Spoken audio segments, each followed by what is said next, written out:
কোথায় তুমি? হ্যাঁ আমি ক্লাসে যাচ্ছি মা।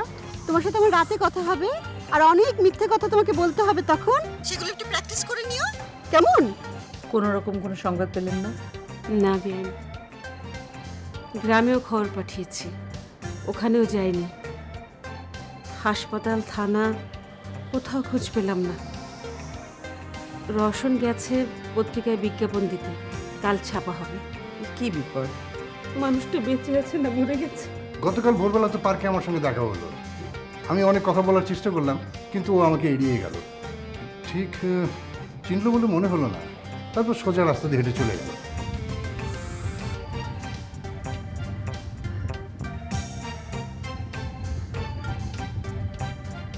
দাদা ভাইয়ের এভাবে নিখোঁজ হওয়াটা কিন্তু খারাপ হয়নি। মানে তুই তো সংসার ভাঙার হাত থেকে বেঁচে গেলি, সেটাই বা কম কি? বেশি সমস্যা হলে আমার কাছে চলে এসো। আচ্ছা, আর তোমার কাছে চলে আসলেই বুঝি সব সমস্যার সমাধান হয়ে যাবে?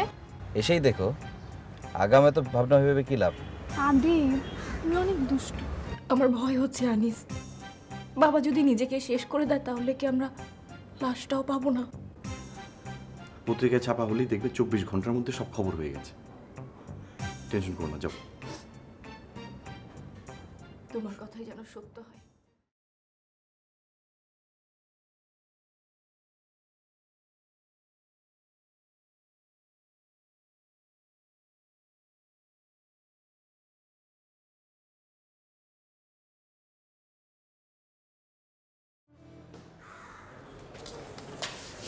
কি খবর মা, কোনো খোঁজ পেলে? সেটা নিয়ে তোমাকে ভাবতে হবে না। তুমি তোমার খোঁজ ঠিক মতো রাখছো তো? কি হয়েছে মা, এত রাগ করছো কেন? মা কখন কেন রাগ হয় সেটা বুঝতে পারো না? আমি তোমাকে কোনো প্রশ্ন করব না, শুধু এটুকু বলবো, তুমি যা করছো সেটা ঠিক না, সেখান থেকে সরে আসো। মা আমি কি করেছি? রিসে তর্ক করো না, আমার কিন্তু হাত চলবে, সেটা কি ঠিক হবে? মা তোমার ফোনটা দাও। দাও। তুমি আমার সরলতার সুযোগ নিচ্ছ। মা এটা কি ঠিক হচ্ছে? খুব ঠিক হচ্ছে। কাল থেকে তুমি আর একা বেরোবে না, তোমার সাথে কেউ না কেউ বেরোবে, সেটা আমি ঠিক করে দেবো কে বেরোবে। এটা কোনো লাইফ হলো? তুমি যেটাকে লাইফ বলছো সেটা কি লাইফ?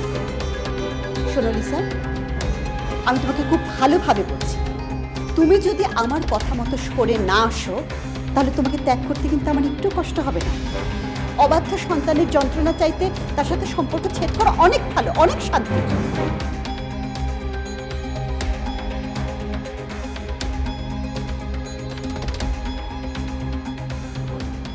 না বৌমা, তুমি এই বিষয় নিয়ে একদম টেনশন করো না। তোমার বাবা ভালো ভালো ফিরে আসুক, তুমি তোমার বাবার বাসায় নিশ্চিন্তে থাকো। তুমি পরে কথা বলে নিও। আচ্ছা রাখি। মা, কি কোনো খোঁজ? না। বাবা একবারও ভাবলেন না যে তার ফ্যামিলির উপর দিয়ে কত বড় ঝড় বয়ে যাবে? উনি ভাবলে কি এই কাজটা করতেন? দেখো, এসব গবেষণা করে কোনোই লাভ নেই। বিআই সময় মতো ঠিকই ফিরবেন। অ্যাক্সিডেন্টও তো হতে পারে। হ্যাঁ পারে, যেহেতু একবার মানসিক ভারসাম্য হারিয়েছিলেন, সংসারের এই অবস্থায় নতুন করে ঝামেলা হতেই পারে। আমার খুবই খারাপ লাগছে বাবা। ওই ঘটনায় আমাদের এতটা রিয়াক্ট করা বোধহয় ঠিক হয়নি। অবশ্যই ঠিক হয়েছে, এটুকু রিয়াক্ট আমরা করতেই পারি। এই বয়সে ওনারা এইরকম পাগলামি করা ঠিক হয়নি।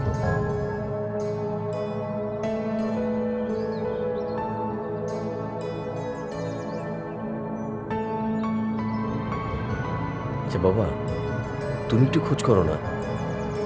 আমি কোথায় খোঁজ করব? কাল সকালে পত্রিকা বেরোলে দেখবে খবর ঠিকই পাওয়া গেছে।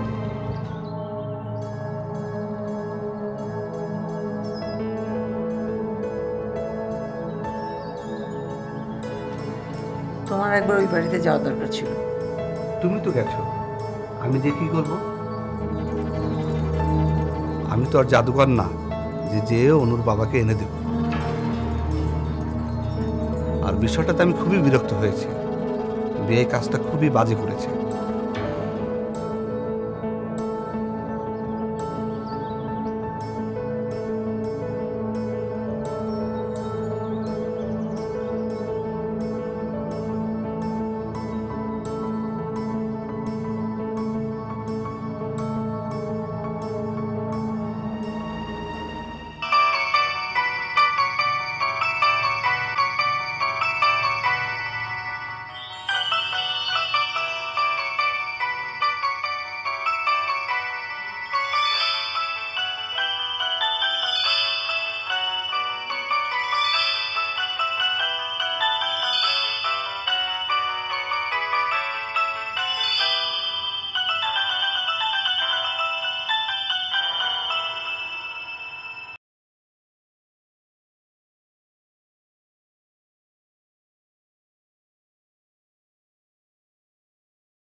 মা ফোনটা অনেকক্ষণ ধরে বাজছে, আমাকে কলটা পিক করতে দাও। অসম্ভব, তুমি তোমার ঘরে যাও। নিয়ে কত বড় সাহস ওই লোকটা!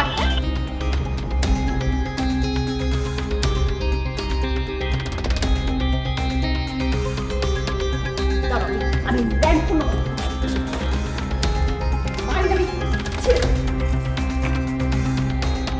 কিভাবে কিভাবে তুমি ফোনে চলে যাবে?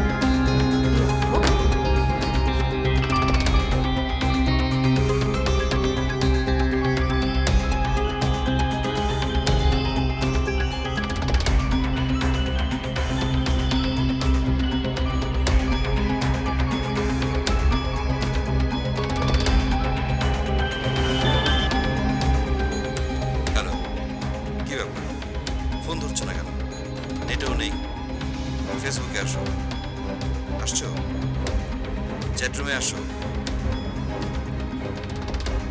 হ্যালো, আরে সমস্যা কি? চুপ করে আছো কেন? ঘুমিয়ে পড়েছো নাকি? Lisa, hello.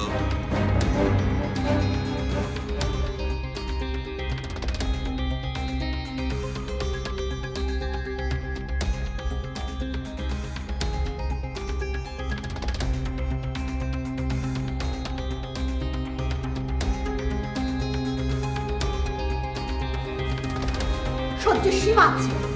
ভদ্রভাবে বলেছি, তারপর তোমার সাহস দেখবে না। তোমার বাইরে যাওয়া বন্ধ, লেখাপড়া বন্ধ, থাকো বসে।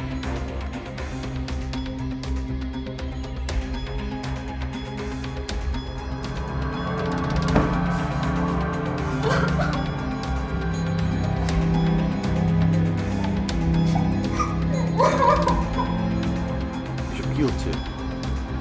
কান্নাকাটি করছো কেন? ভূমিকা, দেখো কাল ঠিক ঠিক একটা নিউজ পেয়ে যাবে, সব ঠিক হয়ে যাবে। আচ্ছা ঠিক আছে, আমি মার সঙ্গে তোমাকে ফোনে কথা বলে দিচ্ছি। বাচ্চাদের মতো কান্নাকাটি করছে।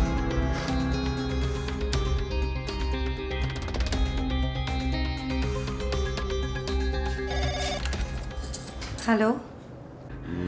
সালামালাইকুম, আমি আনিস বলছি। হ্যাঁ আনিস, বলো কেমন আছো?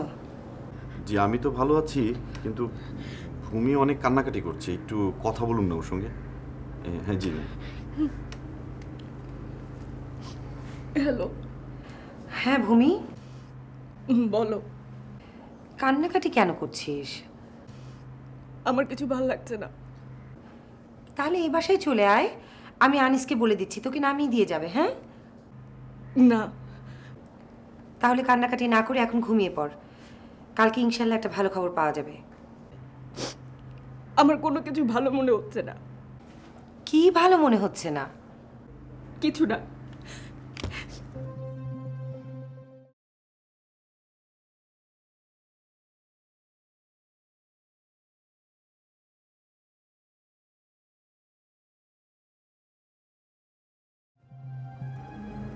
কথা শেষ না হতে ফোনটা কেটে দিলে? এত অস্থির হলে চলে? আরে বাবা, বিপদ আপদ তো আসবেই, একটা সময় সেটা কেটেও যায়। একটু ধৈর্য ধরতে হয়। ধৈর্য শুধু আমাকে ধরতে হবে না, আর কাউকে ধৈর্য ধরতে হবে না।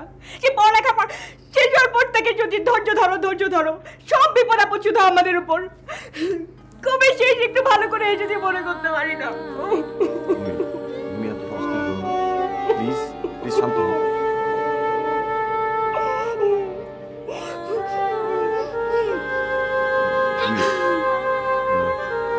তুমি বরং মা তোমাকে খুঁজছিলেন, তুমি যাও, একটু মার সঙ্গে কথা বলো, তোমার ভালো লাগবে। যাও যাও।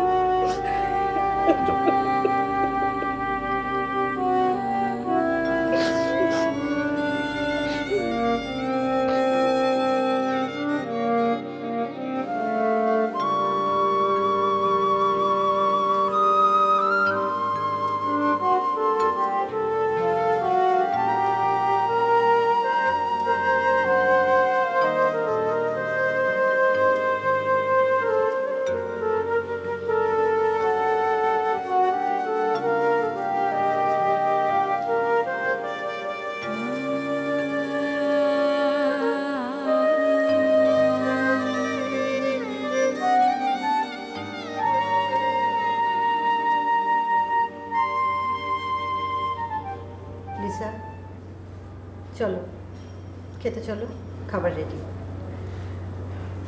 আমি খাবো না। তোমার গলার অবস্থা এরকম হলো কি করে? বসে গেছে? সেটা তোমার না জানলেও চলবে। চলো খেতে চলো। আমি খাবো না। কতদিন না খেয়ে থাকবে? যতদিন ইচ্ছা ততদিন।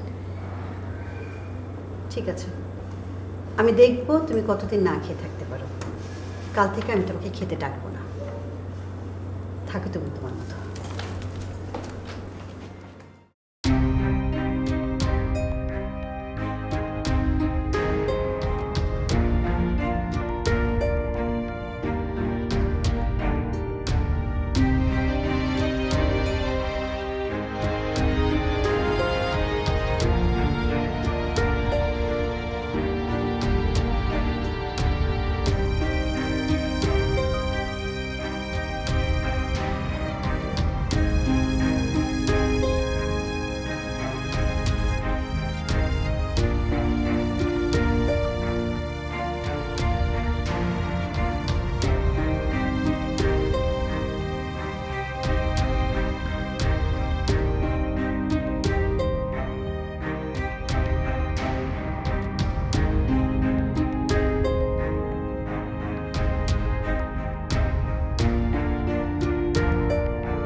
৳1,00,000 পুরস্কার?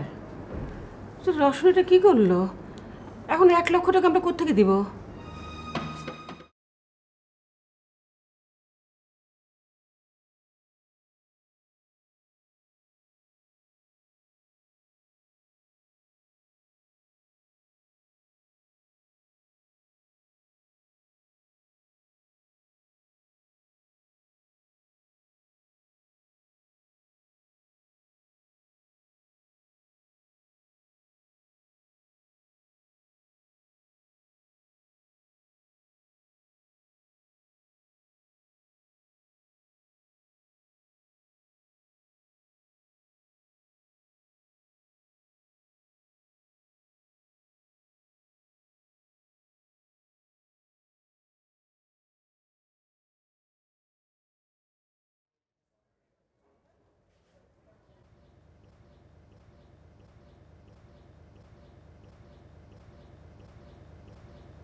ভাইসা অনেকক্ষণ ধরে বসে আছেন। সাধু বিস্কুট।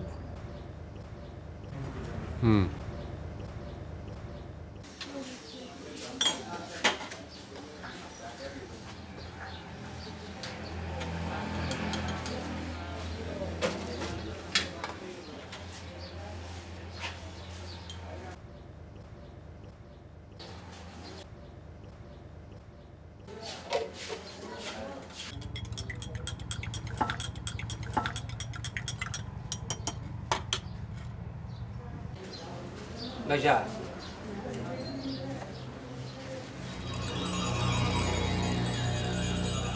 বিস্কুট কিন্তু আপনার কাছেই আছে।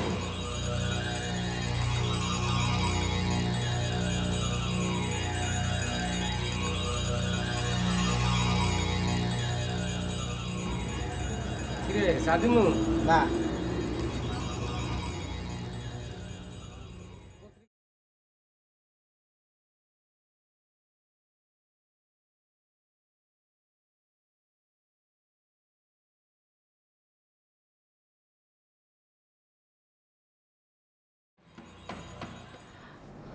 আরে বাবা, সালাম। তোমার অফিস? কোনো অসুবিধা নেই মা, একটু দেরি করে গেলে খুব একটা সমস্যা হবে না। ভাবি, আমার মনে হয় বিজ্ঞাপনটা খুব ভালো হয়েছে এবং পুরস্কারের ঘোষণাটাও ভালো। দেখবেন অনেকগুলো বেকার লোক এর পেছনে লেগে যাবে, তাতে 24 ঘন্টা না হোক 48 ঘন্টার মধ্যে খবর পেয়ে যাবই। আমারও তাই মনে হয়। ভাবি, আমি একটা সংবাদ পেয়েছিলাম ওকে নাকি লাকসামে দেখা গেছে, ট্রেনে করে কোথাও যাচ্ছিল তো, কিন্তু খবরটা খুব বিশ্বস্ত নয়। না না, ওইদিকে যাওয়ার তো কোনো কারণ নাই। কিন্তু কোন দিকে যে গেছে সেটা তো আমরা কেউ জানি না।